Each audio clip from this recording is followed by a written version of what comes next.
দর্শক আমন্ত্রণ দুপুরের বাংলাদেশের আয়োজনে শুরুতেই জানাবো শিরোনামগুলো। এবার হ্যাকারদের নজরে পানি উন্নয়ন বোর্ডের সার্ভার, ফাঁস হচ্ছে স্পর্শকাতর তথ্য, দ্রুত নিরাপত্তা নিশ্চিতের পরামর্শ বিশেষজ্ঞদের। এখনকার সার্ভিস যেগুলো ডিজিটাল বা এই ধরনের কার্ড বা পার্সোনাল ডেটার উপর নির্ভর করে দেওয়া হয়, সেগুলো তো আসলে ক্ষতির সম্মুখীন হয়ে যাচ্ছে। হ্যাকাররা চাইলে পানি উন্নয়ন বোর্ডের কর্মকর্তা কর্মচারী অথবা অন্যান্য যে কোনো অধিদপ্তরের সরকারি কর্মকর্তা কর্মচারীদের ফোন আলাপ শুনতে পারত এবং তা রেকর্ড করতে পারত। প্রধানমন্ত্রী তারেক রহমানের নেতৃত্বে শিগগিরই রাজনৈতিক স্থিতিশীলতা ফিরবে। জেদ্দায় পররাষ্ট্রমন্ত্রীর সঙ্গে ওয়াইসি নেতাদের বৈঠকে আশাবাদ, ফিলিস্তিন ইস্যুতে চান অব্যাহত সমর্থন। সরবরাহ স্বাভাবিক হলেও বাড়তি দামে বিক্রি হচ্ছে এলপিজি, ডিস্ট্রিবিউটর ও অ্যাসোসিয়েশন সিন্ডিকেটের জিম্মি ভোক্তা। মার্কেটে আমরা স্মুথলি সাপ্লাই দিচ্ছি, আমাদের কোনো গ্যাপ নেই। দাম তো মাঝে অনেক বেশি ছিল, এখন 1700 টাকা আসছে। তারা যদি এই 1350 টাকা যা 1400 টাকা বিক্রি করতো, তাহলে কিন্তু আমরা দেখালো 1550 টাকা। নরসিংদীতে তরুণীকে বাবার কাছ থেকে তুলে নিয়ে ধর্ষণের পর হত্যার ঘটনায় গ্রেফতার 5, পলাতকদের দ্রুত ধরার আশ্বাস ডিআইজির। 4 জনের মধ্যে 2 জনকে আমরা গ্রেফতার করতে সক্ষম হয়েছি এবং সালিশকারী 5 জনের মধ্যে 3 জনকে আমরা অ্যারেস্ট করেছি। মার্কিন অভিবাসন সংস্থার অমানবিকতায় রোহিঙ্গা শরণার্থীর নির্মম মৃত্যু, তীব্র ঠান্ডায় প্রাণ যায় প্রায় অন্ধ শাহ আলমের, যুক্তরাষ্ট্র জুড়ে সমালোচনার ঝড়। অমর একুশে বইমেলায় ছুটির দিনে জমজমাট, শিশু প্রহর, বই কেনা, উচ্ছ্বাস আনন্দে কাটছে শিশু কিশোরদের সময়। এটাতে হচ্ছে অনেক কালার প্রয়োগ করে আছে। এটা বিষয় হচ্ছে ভাষা আন্দোলনে শাখা খাওয়া। একটা কাপড়ের ভিতরে রাষ্ট্রভাষা বাংলা চাই লিখে আন্দোলন করতে গিয়েছে এবং অনেকজনের শহীদ হয়েছে।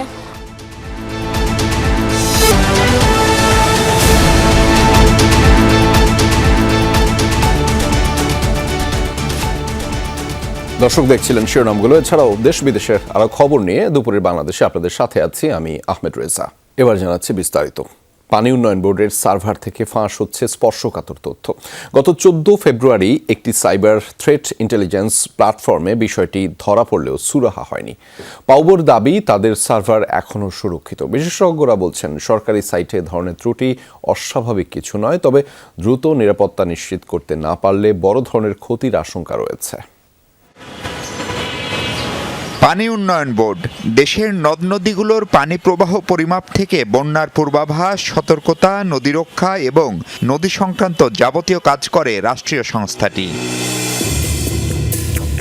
14 ফেব্রুয়ারি মধ্যরাত ডেন্টিগ্রিড নামক সাইবার থ্রেট ইন্টেলিজেন্স প্ল্যাটফর্মে ধরা পড়ে পাউবোর সার্ভার আক্রান্তের খবর। বিশেষ করে ফাইল লিকেজের বিষয়টি গুগলে ম্যানুয়ালি ভেরিফাই করে নিশ্চিত হন তারা। সেখানে দুটো সার্ভারের ইউজার নেম, পাসওয়ার্ড সহ সব তথ্য দেয়া।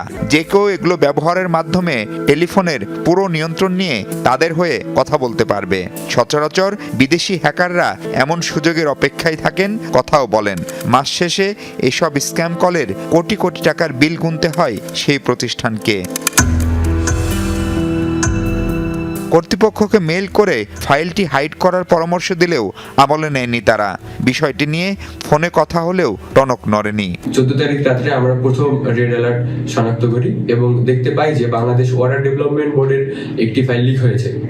এটি দেখার পর আমরা ফাইলটি নিয়ে অ্যানালাইজ করি এবং একে সুরক্ষিত করার উপায়সমূহ সিআইআরটি এবং বাংলাদেশ ওয়াটার ডেভেলপমেন্ট বোর্ডকে রিপোর্ট করি। হ্যাকাররা চাইলে পানি উন্নয়ন বোর্ডের কর্মকর্তা কর্মচারী অথবা অন্যান্য যে কোনো অধিদপ্তরের সরকারি কর্মকর্তা কর্মচারীদের ফোন আলাপ শুনতে পারত এবং তা রেকর্ড করতে পারত। এবং এর থেকেও ভয়াবহ বিষয় ছিল, তারা চাইলে পানি উন্নয়ন বোর্ডের পুরো সিস্টেমটাকে ক্র্যাশ করে দিতে পারত। পাউবোর কর্মকর্তা প্রথমে মেইল পাওয়ার কথা অস্বীকার করেন, পরে জানান সার্ভারে কোনো সমস্যা হয়নি, প্রয়োজনীয় নিরাপত্তা ব্যবস্থা আছে জানিয়ে সরকার চাইলে আরও বাড়ানোর কথা বলেন তিনি। এখন আমরা খুব ভালো অবস্থানে আছি, আমাদের লিক হওয়ার কোনো সুযোগ নেই। ভবিষ্যতে যদি কোনো ধরনের ইস্যু আসে বা কোনো আপডেটের প্রয়োজন হয় বা সরকার থেকে যদি কোনো কিছু করতে বলে, তাহলে আমরা সেই অনুযায়ী ব্যবস্থা নিব। যদিও বিশেষজ্ঞরা বলছেন কেবল পানি উন্নয়ন বোর্ডই নয়, সরকারের বিভিন্ন দপ্তরের সাইটের নিরাপত্তা খুবই নাজুক। গুরুত্ব না দিলে নাগরিকের নানা তথ্য বেহাত হওয়ার শঙ্কা থেকেই যাচ্ছে। যে কোনো জায়গায় যখন আমরা দেখি যে এই ধরনের ডেটা উন্মুক্ত হয়ে আছে, সেটি আসলে নাগরিকদের জন্য এটি কোনো সুখবর না। এনআইডি তো আপনার একটাই, সেটা যদি আপনি এক জায়গা থেকে আপনার ফিঙ্গারপ্রিন্ট তো একবারই দেন, একটাই, একবার যদি সেটি চুরি হয়ে যায় সারা জীবন তো আপনি আর আপনার ফিঙ্গার চেঞ্জ করতে পারবেন না। আপনার এনআইডিটা আমি বানিয়ে আমি দেখাবো, আমাকে দিয়ে দেবো। এখন এনআইডিটা বানালাম কী করে? ওই যে আপনার ডেটা লিক হয়েছিল, সেখান থেকে আপনার নাম জানি, ডেট অফ বার্থ জানি, আপনার এনআইডি নাম্বার জানি, ফোন নাম্বার জানি, যার ফলে এখনকার সার্ভিস যেগুলো ডিজিটাল বা এই ধরনের কার্ড বা পার্সোনাল ডেটার উপর নির্ভর করে দেওয়া হয়, সেগুলো তো আসলে ক্ষতির সম্মুখীন হয়ে যাচ্ছে। আমার সার্ভিস, আমার টাকা তো অন্যজন নিয়ে যেতে পারে। ব্যাংকিং সেক্টর হচ্ছে, এটা আমরা দেখতে পাচ্ছি। ডিজিটাল সেবা চালুর পাশাপাশি সম্ভাব্য ঝুঁকি মোকাবেলায় সরকারকে কার্যকর পদক্ষেপ নেওয়ারও তাগিদ দিচ্ছেন বিশেষজ্ঞরা। মাহফুজ মিশু, যমুনা নিউজ, ঢাকা। ফিলিস্তিন ইস্যুতে ইসলামিক দেশগুলোর জোট ওয়াইসির আলোচনা সভার সাইডলাইনে গুরুত্বপূর্ণ নেতৃবৃন্দের সাথে দ্বিপাক্ষিক বৈঠক করলেন পররাষ্ট্রমন্ত্রী ডক্টর খলিলুর রহমান। জেদ্দায় বৃহস্পতিবার হয় এই বৈঠক। পাকিস্তানের উপপ্রধানমন্ত্রী ইসাক দার, সৌদি আরবের পররাষ্ট্র প্রতিমন্ত্রী ওয়ালিদ এল থ্রেইজি, তুরস্কের পররাষ্ট্রমন্ত্রী ও প্রতিমন্ত্রী ছাড়াও বৈঠকে উপস্থিত ছিলেন নির্বাহী পরিচালনা কমিটির চেয়ারপারসন ও গাম্বিয়ার পররাষ্ট্রমন্ত্রী সেরিং মদুই। বাংলাদেশের নির্বাচনে তারেক রহমানের নেতৃত্বে বিএনপির নিরঙ্কুশ বিজয়ে তারা শুভেচ্ছা জানিয়েছেন। তাদের বিশ্বাস, যথোপযুক্ত নেতৃত্বের হাত ধরে শিগগিরই রাজনৈতিক স্থিতিশীলতা আসবে বাংলাদেশে, ঘটবে উত্তরোত্তর উন্নয়ন। তাছাড়া ফিলিস্তিন ইস্যুতে বাংলাদেশের অবস্থান অবিচল থাকবে বলেও জানিয়েছেন নেতারা। জাতিসংঘ সাধারণ পরিষদের 81তম অধিবেশনের প্রেসিডেন্ট পদে বাংলাদেশের প্রার্থিতায় সমর্থন জানিয়েছেন তারা। এ সময় রোহিঙ্গা প্রত্যাবাসন ইস্যুতে ঢাকা আঙ্কারা একযোগে কাজ করবে, এমন আশাবাদ জানিয়েছেন পররাষ্ট্রমন্ত্রী। জবাবদিহিতার পরিধি নির্ধারণ করে গণমাধ্যমের সর্বোচ্চ স্বাধীনতাকে নিশ্চিত করা হবে বলে জানিয়েছেন তথ্যমন্ত্রী জহিরুদ্দিন স্বপন। সকালে বরিশাল সার্কিট হাউসে একটি সভা শেষে সাংবাদিকদের একথা জানিয়েছেন তিনি। বলেছেন, সামগ্রিকভাবে গণমাধ্যমকে আধুনিক ব্যবস্থাপনার মধ্যে আনতে চায় সরকার। মন্ত্রী আরও বলেন, যে সময় তথ্য মন্ত্রণালয় গড়ে উঠেছে তখন প্রযুক্তিভিত্তিক গণমাধ্যম ছিল না। আধুনিক প্রযুক্তি নির্ভর বিশ্ব ব্যবস্থা, ইকোসিস্টেম এবং নতুন গণমাধ্যমের সাথে এখনও যুক্ত হতে পারেনি তার মন্ত্রণালয়। এর আগে সড়ক দুর্ঘটনায় 61 জন ক্ষতিগ্রস্তের মাঝে বিআরটি এর 2,17,00,000 টাকার চেক বিতরণ করেন মন্ত্রী। জনগণের কাছে তথ্যের একটা অবাধ সরবরাহ নিশ্চিত করা এবং সাংবাদিকদের সঙ্গে বা সংশ্লিষ্ট সকল অংশীদারদের মতামতের ভিত্তিতেই আমরা একটা জবাবদিহিতার পরিধি প্রথমে নির্ধারণ করব।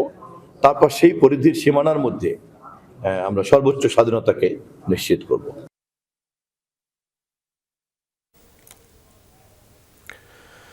3 মাসের গ্যাস সংকটের পর বর্তমানে অনেকটাই স্বাভাবিক রয়েছে সরবরাহ, কিন্তু ভোক্তা পর্যায়ে এখনো কেন বাড়তি দামে বিক্রি হচ্ছে এলপিজি?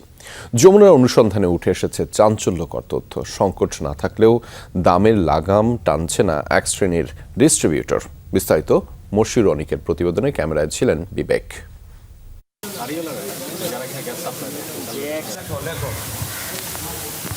প্রায় 3 মাস এলসি জটিলতা আর আমদানি ব্যাহত হওয়ার কারণে দেশে তৈরি হয় এলপিজি সংকট। তবে বর্তমানে বদলেছে পরিস্থিতি, বাজারে সংকট নেই এলপি গ্যাসের। দেশে সরাসরি গ্যাস আমদানি করা প্রতিষ্ঠান বিএম এনার্জি লিমিটেডের ব্যবস্থাপক নিশ্চিত করেন পর্যাপ্ত এলপি গ্যাস আমদানি ও সরবরাহ করা হচ্ছে। এমনকি কোম্পানি পর্যায়ে 12 কেজির সিলিন্ডার বিক্রি হচ্ছে সরকার নির্ধারিত 1358 টাকায়। মার্কেটে আমরা স্মুথলি সাপ্লাই দিচ্ছি, আমাদের কোনো গ্যাপ নেই। ওভারঅল সিনারিও দেখি, তবে জানুয়ারি টু ফেব্রুয়ারি কম্পারিজন করি, জানুয়ারি থেকে মোর দেন বেটার ফেব্রুয়ারি।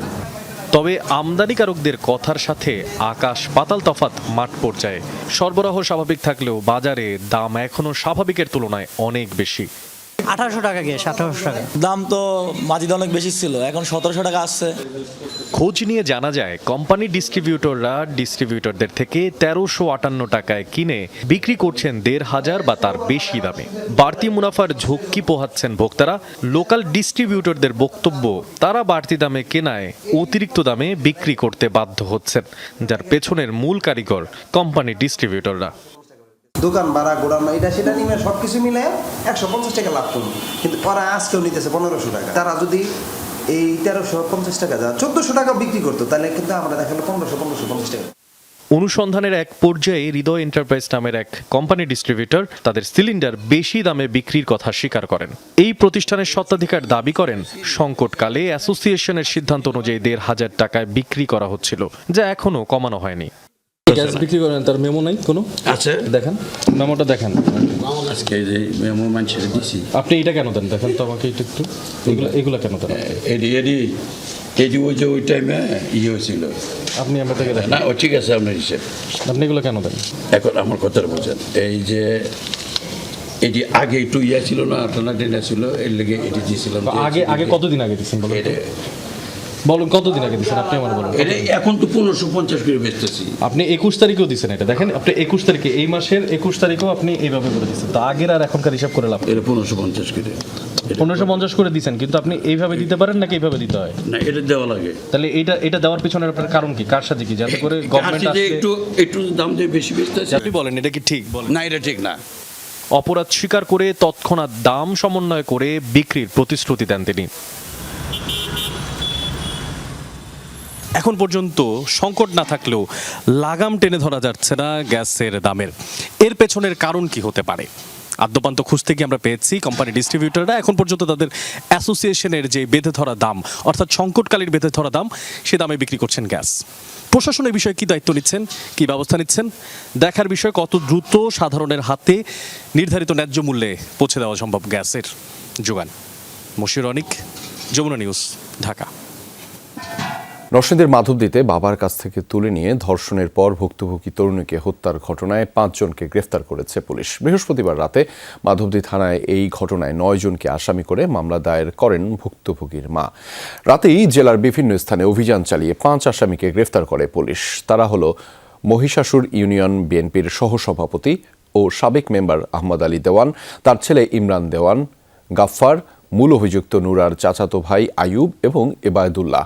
এদিকে সকালে ঘটনাস্থল পরিদর্শন করেছেন ঢাকা রেঞ্জের ডিআইজি রেজাউল করিম মল্লিক। পরিবারের অভিযোগ, 15 দিন আগে নুরার নেতৃত্বে 5 থেকে 6 জনের একটি দল ভুক্তভোগীকে ধর্ষণ করে। তখন মোটা অঙ্কের টাকা নিয়ে স্থানীয়ভাবে বিষয়টি মীমাংসা করে আহমদ আলী দেওয়ান।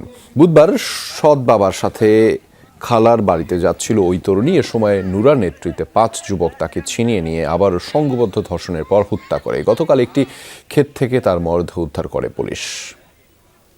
এজাহারে 9 জন আসামি করা হয়েছে। এই ধর্ষক হিসেবে 4 জন এবং সালিশকারী হিসেবে 5 জন।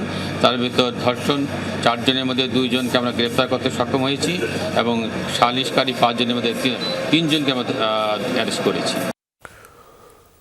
সমাজে মাদক থাকবে না, প্রধানমন্ত্রীর দেয়া অন্যতম এই অ্যাসাইনমেন্টের ধারাবাহিকতায় শুরু হয়েছে অভিযান, এমনটা জানিয়েছেন পুলিশ মহাপরিদর্শক মোহাম্মদ আলী হোসেন ফকির। বৃহস্পতিবার রাতে মোহাম্মদপুর জেনেভা ক্যাম্প এলাকা পরিদর্শন করেন নতুন আইজিপি। সরকারের সিদ্ধান্ত অনুযায়ী পুলিশের পোশাক সুন্দর করা হবে বলেও জানিয়েছেন তিনি। মোহাম্মদপুরের জেনেভা ক্যাম্পে ফের অভিযান। বৃহস্পতিবার রাতের অভিযানে ডিএমপির সোয়াট টিম এবং প্রশিক্ষিত ডগ স্কোয়াডের 2 শতাধিক সদস্য অংশ নেয়। ঘনবসতিপূর্ণ ক্যাম্পে কয়েকটি দলে বিভক্ত হয়ে চালানো হয় চিরুনি অভিযান। জব্দ হয় মাদক, আটক করা হয় বেশ কয়েকজনকে। সব জায়গাতে আমাদের প্রত্যেক দিন আমাদের টিম কাজ করে আসছে। আমাদের বিপুল পরিমাণ মাদক উদ্ধার রয়েছে। এখন পর্যন্ত আমরা বেশ কয়েকজন আসামিকে আইনের আওতায় এনেছি। এই অভিযান চলমান থাকবে এবং কিশোর গ্যাংয়ের কোনো দৌরাত্ম্য এই মোহাম্মদপুর আদাবরে থাকবে না। আমরা সেভাবে কাজ করে যাচ্ছি। রাতেই নবনিযুক্ত আইজিপি জেনেভা ক্যাম্প পরিদর্শন করেন। রাজনৈতিক দলের আড়ালে অপরাধ কর্মকাণ্ডে জড়িতদের বিরুদ্ধে ব্যবস্থা নেওয়ার হুঁশিয়ারিও দেন তিনি। জানান, প্রধানমন্ত্রীর অ্যাসাইনমেন্ট সমাজে মাদক থাকবে না। প্রধানমন্ত্রীর 1 নম্বর অ্যাসাইনমেন্ট হচ্ছে সমাজে কোনো মাদক থাকবে না, কারণ আমাদের পুরো জেনারেশন নষ্ট হয়ে যাচ্ছে। আমি দেখেছি প্রিন্সিপাল বাবা হাত ভাঙা, কি ব্যাপার, আমার সন্তানকে আমি মাদকের টাকা দেই নাই বলে আমার হাত ভেঙে দিয়েছে, এগুলো আমরা জানি। তো এই ব্যাপারে আপনারা সবাই সহযোগিতা করবেন এবং আপনাদের সন্তানরা কে কোথায় কার সঙ্গে মিশছে এটাও আপনারা একটু খেয়াল রাখবেন। আইজিপি জানান, সরকারের সিদ্ধান্ত অনুযায়ী পুলিশের ইউনিফর্ম সুন্দর করা হবে। সবার চাওয়া পুলিশের একটি ভিজিবল পোশাক, কারণ আমরা যখন বাইরে ডিউটি করতে যাই আমার পুলিশের এই পোশাকটাকে ওইভাবে মানুষের চোখে পড়ে না। তো আমরা চাচ্ছি সরকার ব্যাপারে কনসার্ন, তারাও আলোচনার মাধ্যমে নতুন একটা কীভাবে সুন্দর পোশাক দেওয়া যায়। অপরাধীদের তালিকা থাকবে। জামিনে থাকা আসামি মাসে একবার হলেও থানায় হাজিরা দিবে, জানান আইজিপি। রাব্বি সিদ্দিকী, যমুনা নিউজ, ঢাকা। ইংরেজি না জানা প্রায় অন্ধ এক শরণার্থীর সাথে মার্কিন ফেডারেল এজেন্টদের অমানবিক আচরণে যুক্তরাষ্ট্র জুড়ে উঠেছে সমালোচনার ঝড়। 19 ফেব্রুয়ারি বাফেলোর কারাগার থেকে মুক্তির পর 56 বছর বয়সী রোহিঙ্গা মুসলিম শাহ আলমকে তীব্র ঠান্ডার মধ্যেই একটি বন্ধ কফি শপের সামনে রেখে যায় যুক্তরাষ্ট্রের বর্ডার পেট্রোল এজেন্টরা। এরপর থেকেই নিখোঁজ ছিলেন তিনি। 5 দিন পর সড়কে মিলেছে শাহ আলমের মরদেহ। এই মৃত্যুকে হত্যাকাণ্ড আখ্যা দিয়ে বিচারের দাবি বাফেলোবাসীর। যুক্তরাষ্ট্রের রোহিঙ্গা শরণার্থী নুরুল আমিন শাহ আলমের দাফনে উপস্থিত এই জনতাদের মধ্যে মুসলিম ছাড়াও ছিলেন বাফেলোর নানা ধর্মবর্ণের মানুষ। প্রায় দৃষ্টিশক্তিহীন শাহ আলমের অমানবিক মৃত্যু নাড়া দিয়েছে পুরো বাফেলো শহরকেই। প্রায় 1 বছর পর কারাগার থেকে মুক্তি পেয়েছিলেন শাহ আলম। চোখে দেখেন অস্পষ্ট, বোঝেন না ইংরেজিও। 56 বছর বয়সী এমন এক ব্যক্তিকে গত 19 ফেব্রুয়ারি তীব্র ঠান্ডার মধ্যেই নিজ বাড়ি থেকে অনেক দূরের এক বন্ধ কফি শপের সামনে রেখে গিয়েছিল যুক্তরাষ্ট্রের বর্ডার পেট্রোল এজেন্টরা। 5 দিন পর সড়কে পড়ে থাকা অবস্থায় উদ্ধার হয় এই শরণার্থীর মরদেহ। ধারণা করা হচ্ছে তীব্র ঠান্ডায় প্রাণ গেছে প্রবীণ শরণার্থীর। অমানবিক আচরণের অভিযোগে তোপের মুখে পড়েছে মার্কিন ফেডারেল এজেন্টরা। এমনকি বাফেলোর মেয়রও তাদের কর্মকাণ্ডের সমালোচনা করে বিবৃতি দিয়েছে। নির্যাতন থেকে বাঁচতে মিয়ানমার থেকে পালিয়ে নিরাপদ জীবনের আশায় পাড়ি জমিয়েছিলেন যুক্তরাষ্ট্রে। সেই দেশে শাহ আলমের এমন করুণ মৃত্যু কাঁদাচ্ছে প্রতিবেশীদের। তিনি শারীরিকভাবে দুর্বল ছিলেন, ইংরেজি জানতেন না, ঠিকমতো হাঁটতে কিংবা দেখতে পারতেন না। তারা তাকে মসজিদ কিংবা গির্জার সামনে নামিয়ে দিতে পারত, কিংবা কোনো হাসপাতাল বা পুলিশের কাছেও পৌঁছে দিতে পারত। যা হয়েছে সেটি অমানবিক।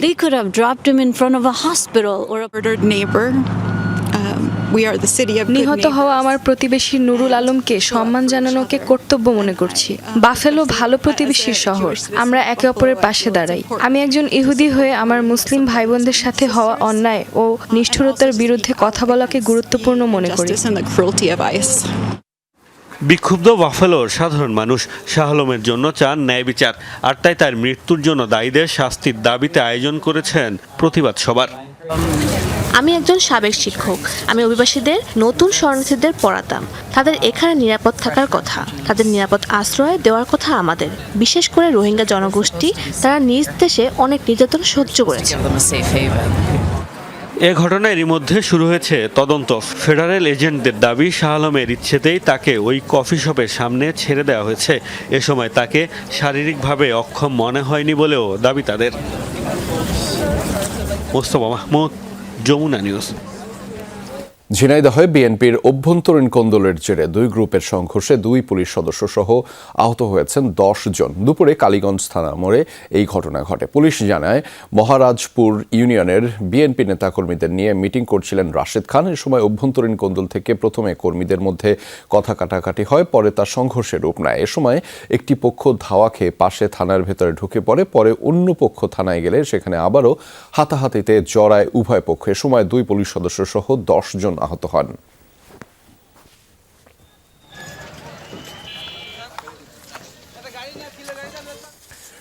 রোজার শুরুতে দ্বিগুণ দাম বাড়িয়ে এখন নামকাওয়াস্তে কমানো হচ্ছে সবজির দর।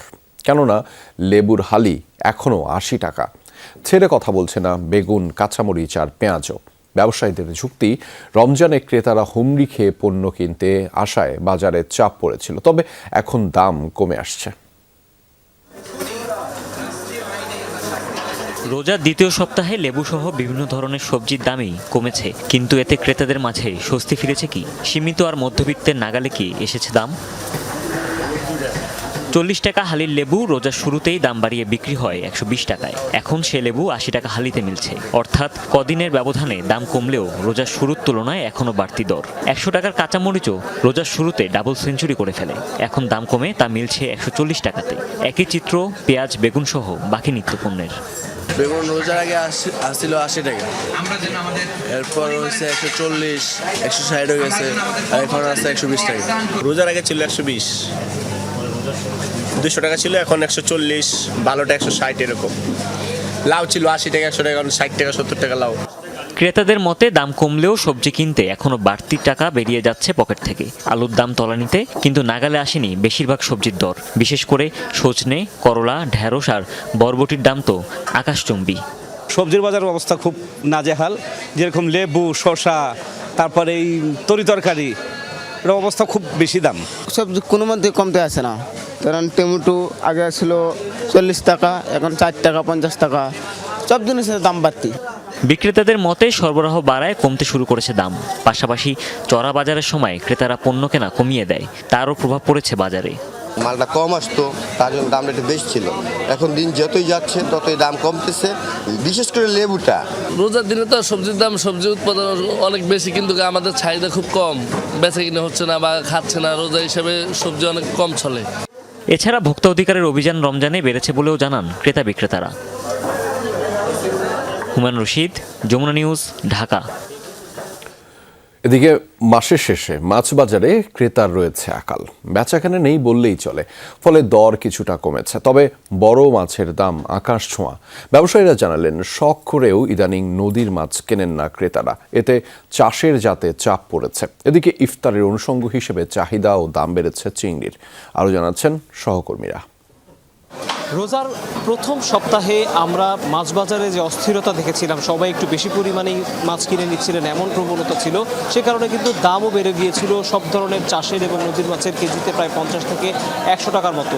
এখন এসে কিন্তু মাসের শেষ, বাজারে ক্রেতাদের আনাগোনা কম এবং রাজধানীর কারণ বাজারে আমরা কিন্তু মাছের দাম কমেছে বলেও আভাস পাচ্ছি, এবং সেটিও কিন্তু যেই দামটি বেড়ে গিয়েছিল 50 থেকে 100 টাকার মতো, সেই পরিমাণেই কিন্তু দামটি কমে গিয়েছে। যেমন রুই কাতলের যে মাছগুলো, যেগুলো 5 থেকে 6 কেজির সাইজগুলো, সেগুলো দাম কিন্তু 350 থেকে 360 টাকা কেজি হাঁকা হচ্ছে। বড় মাছ যে মানুষ রমজান মাসে কিছুটা শখ করে আগে যে মাছগুলো কিন্তু, এগুলো কেনার প্রবণতা কিন্তু বেশ কম। আরেকটি বিষয় লক্ষণীয়, সেটি হচ্ছে চিংড়ি মাছের দাম হঠাৎ করে বেড়ে গিয়েছে। মানুষের খানা দানাটা কমে, কারণে কাস্টমার বাজারে কম, কিতা কম, মনে করেন আপনার মাছের দামও মানে কম আছে। আগে একটা কাস্টমারে 2-3টা বড় মাছ নিয়ে যাইতো, আর এখন বলে ছোট নিব, বড় নিব না। এই মুহূর্তে মানুষ আসলে খুব বেশি ইলিশ কিনছে তাও না, 1-2টো দোকানে পাওয়া যাচ্ছে, সেখানে কিন্তু দাম সে আগের মতো 2-2.5 হাজার টাকা কেজি থাকা হচ্ছে বড় আকারের মাছের ক্ষেত্রে। ব্রাহ্মণবাড়িয়ার মাছের বাজারের খবর জানতে চলে যাচ্ছে সহকর্মী শফিকুল ইসলামের কাছে। ধন্যবাদ আপনাকে। আমি সকাল থেকে এখানকার আড়তদার এবং খুচরা বিক্রেতাদের সাথে, তারা আমাদেরকে যে বিষয়টি জানিয়েছেন, এখন রমজান মাস চলছে, মাছের চাহিদা অন্যান্য সময় থেকে একটু বেশি। মাছের বাজার প্রত্যেক দিনই কিন্তু মূল্য উঠানামা করছেন বলে কিন্তু তারা আমাদেরকে জানিয়েছেন। আপনার বাংলা মাছ আইছে, বহুত ধরনের মাছ আইছে। আজকে 50 টাকা বাড়ছে, আবার কালকে 50 টাকা কমে যায়। এটা তো কাঁচামাল, ঘন্টায় কম বেশি হয়। নদীতে দিনে দিনে পানি কমে যাওয়ার কারণে কিন্তু এখন খুব বেশি দেশীয় মাছের দেখা মিলে না। দেশীয় মাছের পরিমাণটা খুবই কম, সেই ক্ষেত্রে কিন্তু ভোজন রসিকরা কিন্তু উচ্চ মূল্যে কিন্তু এই মাছগুলো তারা ক্রয় করে নিয়ে যান। যাই মাছ পাইতেছে, হ্যাঁ, সাধারণ মানুষের জন্য দুঃসাধ্য ব্যাপার, কিনের সাধ্য নাই। নড়াইল থেকে মাছের বাজারের খবর জানবো আমাদের সহকর্মী রাজু শেখের কাছ থেকে। এই মুহূর্তে আমি রয়েছি নড়াইলের লোহাগড়া উপজেলার আলামুনশির মোড় নামক এলাকায়, জেলার সবচেয়ে বড় পাইকারি মাছের বাজারে। কই 350 থেকে 400 টাকা, শিং 300 থেকে 350 টাকা, শোল 400 থেকে 500 টাকা, তেলাপিয়া 80 থেকে 100 টাকা। এছাড়া গলদা চিংড়ি বিক্রি হচ্ছে 700 থেকে 800 টাকা, ছোট চিংড়ি 600 থেকে 700 টাকা কেজি দরে বিক্রি হচ্ছে। বিক্রেতারা বলছেন রমজানের শুরু থেকেই মাছের চাহিদা ও দাম কমে গেছে, ক্রেতার সংখ্যাও কমেছে। এ কারণে কম পরিমাণে মাছ বাজারে আনছেন তারা। বাজারেও মাছ কম, খদ্দেরও কম, আমাকে কিনা বেচা কমিয়ে গেছে। সব মাছের দাম তেভাগা কমিয়ে গেছে, 1 ভাগ কমিয়ে গেছে, তেভাগার 1 ভাগ কমিয়ে গেছে। রমজানের শুরু থেকে মাছের সরবরাহ, মাছ আলো খুব কম এবং দামও খুব কম, ক্রেতা কম, মানে পাইকাররা কোনো মাছের দাম পাচ্ছে না। নড়াইল থেকে এই ছিল মাছ বাজারের সর্বশেষ। কুমিল্লায় ফের চালু হলো 20 শয্যা বিশিষ্ট হাসপাতালের কার্যক্রম। রাজনৈতিক প্রতিহিংসার কারণে দীর্ঘ 2 দশক বন্ধ ছিল এটি। কুমিল্লার 10 আসনের নবনির্বাচিত এমপি মোবাশ্বের আলম ভূঁইয়ার প্রচেষ্টায় হাসপাতালের চিকিৎসা সেবার দ্বার উন্মোচিত হয়। এতে জনমনের স্বস্তি ফিরলেও চান দ্রুত পূর্ণাঙ্গ স্বাস্থ্যসেবা নিশ্চিতের পদক্ষেপ। দীর্ঘ 2 দশক পর আবারও প্রাণ পেতে যাচ্ছে কুমিল্লার নাঙ্গলকোটের গুহারুয়া 20 শয্যা হাসপাতাল। নির্মাণের পর তালাবদ্ধ থাকা ধ্বংসস্তূপ থেকে নবনির্বাচিত এমপির তাগিদে সীমিত পরিসরে শুরু হলো চিকিৎসা সেবা।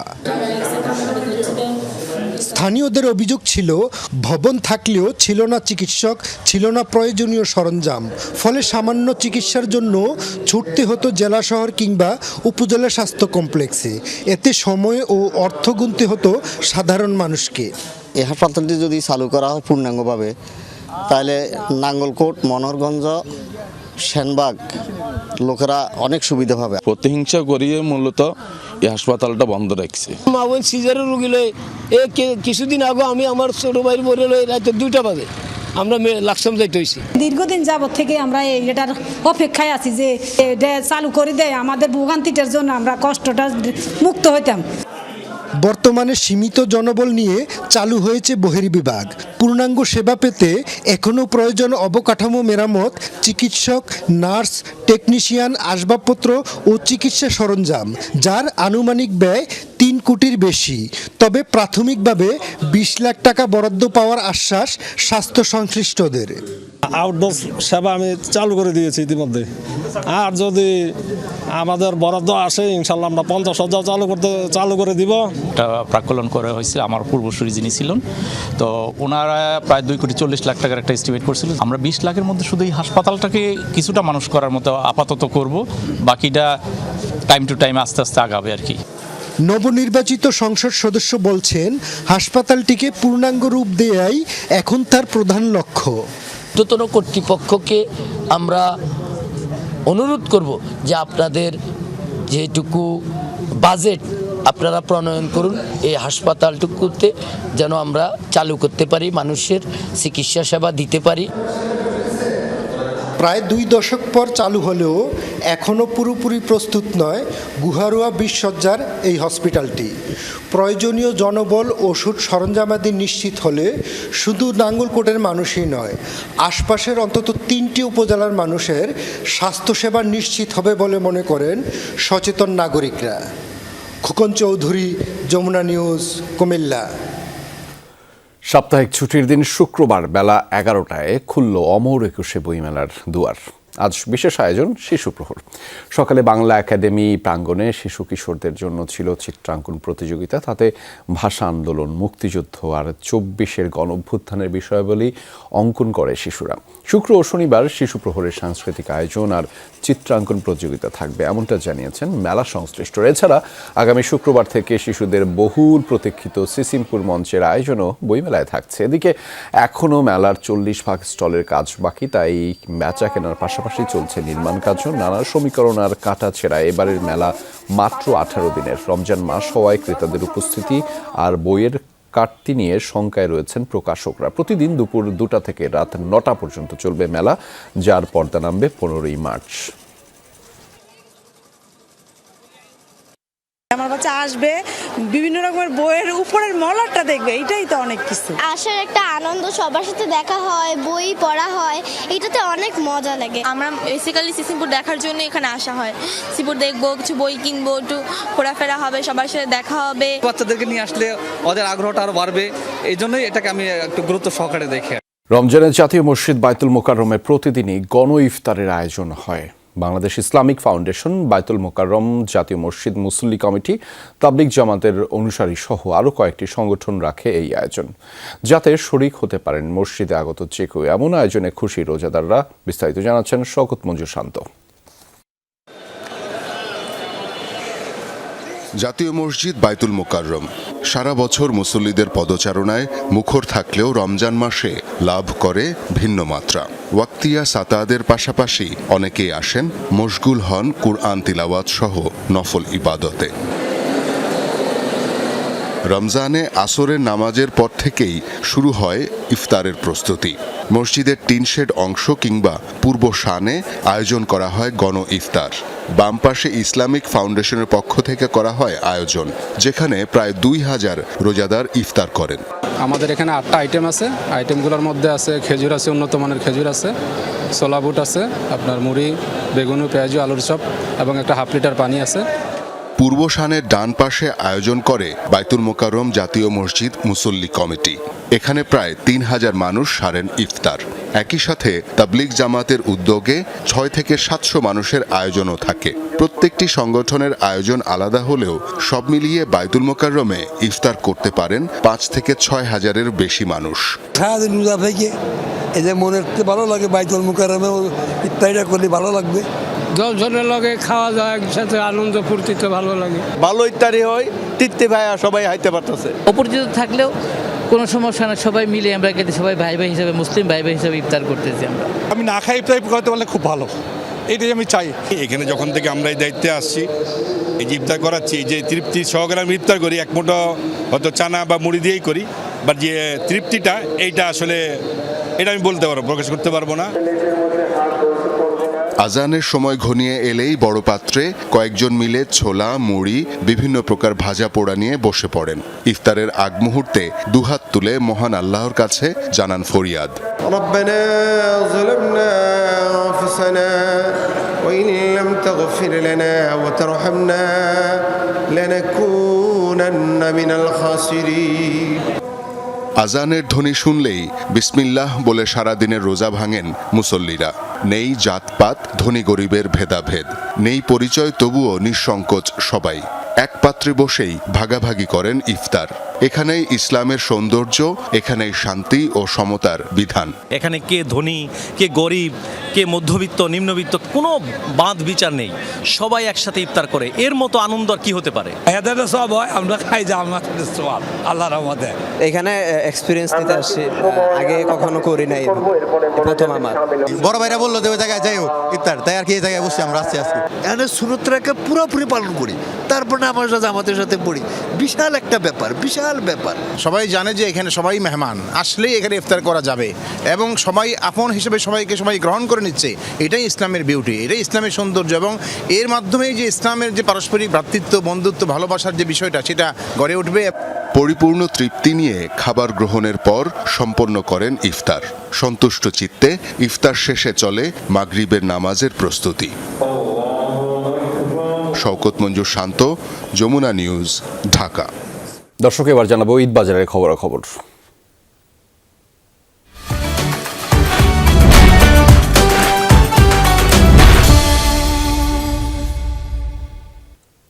ধীরে ধীরে জমে উঠছে চট্টগ্রামের ঈদ বাজার। ক্রেতাদের পদচারণায় মুখর সকল মার্কেট, বিশেষ করে নারীদের পোশাকের দোকানে বেচাকেনা জমজমাট। বাহারি ডিজাইনের সব পোশাকের সম্ভার নিয়ে বসেছেন বিক্রেতারা। রমজানের শুরু থেকেই ভালো বেচাকেনায় তারা খুশি।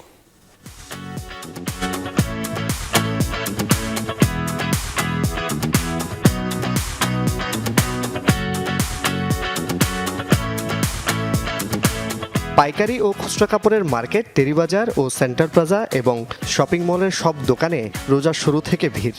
বেশিরভাগই নারী। সেলাই করতে হবে, তাই আগে ভাগে কিনছেন পছন্দের 3 পিস থান কাপড়। আর ইউনিকের মধ্যে ইন্ডিয়ান অ্যান্ড পাকিস্তান ওয়্যার, ওগুলো ম্যান্ডেটরি থাকে প্রত্যেক ঈদে। এলিগেন্ট ড্রেসেস খুঁজি। আমি সবসময় এরকম ঝাঁকানাকে তো পরতে আমি পছন্দ করি না। সবসময় তো পাকিস্তানেই কেনা হয়, তো দিল্লি বুটিক্সের কিছু দেখেছিলাম যেটা অনেক ভালো লেগেছে। প্রাইস একটু কম হইলে ভালো হইতো, কারণ বাংলাদেশে তো এখনো জেনারেল পপুলেশন এত বেশি এক্সপেন্সিভ অ্যাফোর্ড করতে পারবে না। পিছিয়ে নেই ছেলেরাও। বরাবরের মতোই ঈদে প্রথম পছন্দ পাঞ্জাবি। গরমে আরাম পেতে সুতি কাপড়ের পাঞ্জাবির চাহিদা বেশি এবার। পাঞ্জাবি কিনবো আর হলে একটা পায়জামা। এখনো কেনা হয় নাই, বাচ্চাদেরকে নিয়ে আসলাম। দামে একটু বেশি, যেহেতু বাজারের অবস্থা খারাপ। ক্রেতা আকর্ষণে রং বেরঙের পোশাকের পসরা চট্টগ্রামের ছোট বড় সব মার্কেটে। ভারতীয় পার্সি, সারারা, গারারা, হীরামন্ডি, আরাবিয়ান কাটিং, খুবসুরাত ও আঘানুরের মতো বাহারি নামের পোশাকের চাহিদাও বেশ। ইন্দো ওয়েস্টার্ন ও পাকিস্তানি ডিজাইনের দিকেও ঝুঁকছেন নারীরা। কাস্টমার বেসিক টিউনিক যেগুলো আছে ওগুলোর সাথে দুপাট্টা ম্যাচ করে নিচ্ছে। কাস্টমার আলহামদুলিল্লাহ ভালো আছে, আশা করছি আরো ভালো ফিডব্যাক পাবো কাস্টমারদের থেকে। কাপড়ের সাথে মিলিয়ে জুতা, কসমেটিক্স, জুয়েলারি ও ব্যাগ কেনাকাটাও চলছে সমান তালে। জুবাইর ইবনে শাহাদাত, যমুনা নিউজ, চট্টগ্রাম। ঈদ সামনে রেখে ক্রেতাদের আনাগোনায় সরব গোপালগঞ্জের ঈদ বাজার। উৎসব যত ঘনিয়ে আসবে বিক্রিও বাড়বে জানিয়েছেন ব্যবসায়ীরা। তবে ক্রেতারা বলছেন নিত্য প্রয়োজনীয় দ্রব্যের মতো ঈদের জামা কাপড়ের দামও কিছুটা চড়া। ঈদ মানে উৎসব, খুশি, যা বারবার ফিরে আসে মুসলিম উম্মার দুয়ারে। সেই পবিত্র ঈদ উল ফিতর সামনে রেখে গোপালগঞ্জের বিপণী বিতানগুলোতে জমতে শুরু করেছে ঈদের কেনাকাটা। ব্যবসা প্রতিষ্ঠানগুলোতে বাহারি ডিজাইন, আধুনিক পোশাকে সাজিয়ে তুলেছেন দোকানিরা। এবার নারীদের আগ্রহে আছে দেশীয় পোশাকের পাশাপাশি পাকিস্তানি থ্রি পিস। পুরুষদের শীর্ষে বরাবরের মতোই পাঞ্জাবি। গরমের কারণে সুতি জামা কাপড়ের চাহিদাও বেশি। শেষ দিকে ভিড় এড়াতে অনেকে পরিবার পরিজনের জন্য কিনছেন পোশাক। এই সময় ভিড় কম থাকে, সেজন্য কেনাকাটা করতে সুবিধা হয়। আমরা চাচ্ছি ইউনিক ডিজাইনে, যাতে গরমে পড়লে গরম কম লাগবে বাচ্চার। ঈদের আগে কিনতেছি, কারণ 10 রোজার পরে অনেক ভিড় হয়ে যায়। ক্রেতারা বাজার ঘুরে যাচাই বাছাই করে কিনছেন পছন্দের পোশাক। তবে তাদের অভিযোগ, অন্যান্য বছরের তুলনায় এবছর দাম খানিকটা বেশি। পাকিস্তানি ড্রেস, তারপর আছে নাইরা আছে, এগুলা কোয়ালিটি, জর্জেট কোয়ালিটি। পাকিস্তানি ড্রেসের ভিতরে খুব গরম লাগে এবং আনইজি ফিল হয়, তো আমি এই জন্য সুতিটাই বেছে নিয়েছি। বিক্রেতারা বলছেন, রোজার শুরু থেকেই শুরু হয়েছে বেচা কেনা। বাহারি সব পোশাক দোকানে তুলেছেন তারা। রমজানের মাত্র শুরু, তো আমাদের অনেক কালেকশন আসছে, shirt, pant, T shirt, panjabi. বর্তমানে আনস্টিচ পাকিস্তানি যে থ্রি পিসটা আছে, এটা রানিং এ খুবই বেশি চলতেছে, এবং শাড়িও আছে, ইন্ডিয়ান শাড়ি, সেটাও যাচ্ছে। গত বছরের তুলনায় এবছর বেচাকেনা ভালো হবে বলে আশা করছেন এই ব্যবসায়ী প্রতিনিধি। রমজানের আগে থেকেই, শবে বরাতের থেকেই শুরু হয়েছে আমাদের কিনা বেচা। আল্লাহর রহমতে আশা করি এবার খুব ভালো ব্যবসা বাণিজ্য হবে। স্বাদ ও সাধ্যের সমন্বয়ে বিশেষ দিনের পোশাক আর অনুষঙ্গ কিনে স্বজনদের মুখে হাসি ফোটাতে ব্যস্ত ক্রেতারা। শামস তাবরিজ উচ্ছ্বাস, যমুনা নিউজ।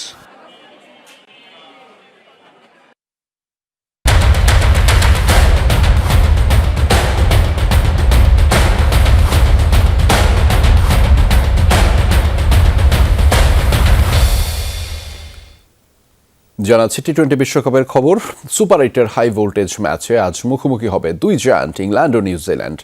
কলম্বোর প্রেমাদাসা স্টেডিয়ামে সন্ধ্যা 7:30টায় শুরু হবে ম্যাচটি। দুই ম্যাচে 4 পয়েন্ট নিয়ে ইংল্যান্ড আগেই নিশ্চিত করেছে সেমিফাইনাল। তবে বৃষ্টিতে প্রথম ম্যাচ বন্ধ হওয়া নিউজিল্যান্ডের চাওয়া ইংলিশদের হারিয়ে গ্রুপ সেরা হয়ে শেষ 4-এ জায়গা করে নেয়। অবশ্য নিউজিল্যান্ড হারলে আবার সেমির রেসে জীবন ফিরে পাবে পাকিস্তান। সেক্ষেত্রে রান রেটে বিশাল জাম্প দিতে শ্রীলঙ্কার বিপক্ষে বড় জয় প্রয়োজন হবে পাকিস্তানের। দুই দলের মুখোমুখি পরিসংখ্যানে অবশ্য এগিয়ে রয়েছে ইংল্যান্ড। অতীতের 30 দেখায় ইংলিশরা জয় পেয়েছে 17 ম্যাচে, আর নিউজিল্যান্ড জিতেছে মাত্র 10 ম্যাচে।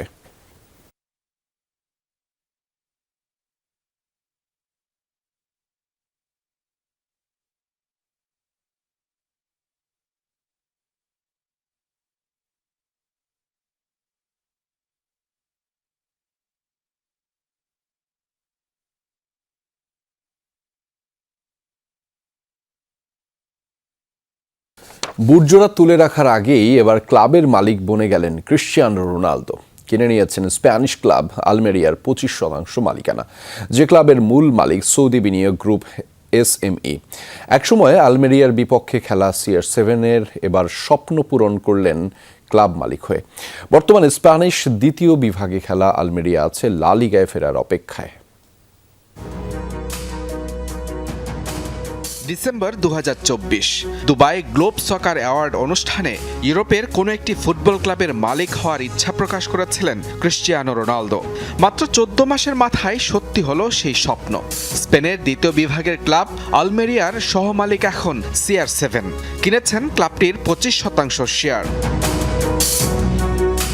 1989 সালে প্রতিষ্ঠিত আলমেরিয়া বর্তমানে লড়ছে স্পেনের দ্বিতীয় বিভাগে। শীর্ষে থাকা ক্লাবের চেয়ে 2 পয়েন্ট পিছিয়ে আছে প্লে অফের দৌড়ে। সেখানে উতরালেই 2023-24 মৌসুমের পর আবারও ফিরবে লা লিগায়। এর আগে রিয়াল মাদ্রিদের জার্সিতে আলমেরিয়ার বিপক্ষে একাধিক ম্যাচ খেলেছেন রোনালদো। এবার সেই ক্লাবেরই মালিক বনে গেলেন তিনি।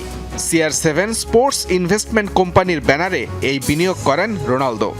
মাঠের বাইরে ফুটবলের প্রতি কোনো না কোনোভাবে অবদান রাখা আমার দীর্ঘদিনের স্বপ্ন। আলমেরিয়া স্পেনের এমন একটি ক্লাব যার শক্তিশালী ও উন্নতির প্রচুর সম্ভাবনা রয়েছে। ক্লাবটিকে শীর্ষ পর্যায়ে নিতে সব ধরনের সাহায্যের জন্য প্রস্তুত আমি। মূলত 2019 সালে ক্লাবটি কিনেছিলেন সৌদি সরকারের কর্তা তুর্কি আল শেখ। এরপর গেল বছর হয় মালিকানা বদল। কিনে নেন SME গ্রুপ চেয়ারম্যান আল খোয়ারেজমি। রোনালদোকে সৌদি লিগে আনার মাস্টার মাইন্ড হিসেবে পরিচিত যার সেই খোয়ারেজমি CR7-কে করলেন এবার ব্যবসায়িক পার্টনার। ফুটবল মাঠের সেরা হিসেবে বিবেচনা করা হয় ক্রিশ্চিয়ানো রোনালদোকে। স্প্যানিশ লিগ সম্পর্কে খুব ভালো জ্ঞান রয়েছে তার। ক্লাবটির দল ও যুব একাডেমি নিয়ে আমাদের যে পরিকল্পনা, তার সম্ভাবনা সে বুঝতে পেরেছে। বর্তমানে আল নাসরের হয়ে দুর্দান্ত ফর্মে আছেন রোনালদো। অপেক্ষায় আছেন পর্তুগালের হয়ে ক্যারিয়ারের শেষ বিশ্বকাপ খেলার। তবে বুট জোড়া তুলে রাখার আগেই ক্লাবের মালিক হয়ে জীবনের নতুন ইনিংস শুরু করলেন CR7। যদিও ব্যবসায়ী রোনালদোর যাত্রা শুরু সেই 2016 সালে। রিয়াল মাদ্রিদের হয়ে ক্যারিয়ারের তুঙ্গে থাকা অবস্থায় এই পর্তুগিজ তারকা হোটেল চালু করেন নিজ জন্মস্থান মদেইরাতে। এরপর বিনিয়োগ করেন খাবার পানি, সুগন্ধি, undergarments, hair transplant clinic, gym ও ফুটওয়ার খাতে। ফোর্বসের তথ্য মতে বছরে 210 মিলিয়ন ইউরো আয় করা রোনালদোর অন্তত 50 মিলিয়ন ইউরো আসে ফুটবলের বাইরে বিভিন্ন ব্যবসা থেকে। মুজরাবিন তারেক, যমুনা স্পোর্টস। দর্শক, দুপুরের বাংলাদেশের প্রথম ঘন্টা থেকে বিদায় নিচ্ছি। পরের ঘন্টায় খবর নিয়ে ফিরবেন সহকর্মী মারফি রহমান। সাথে থাকুন।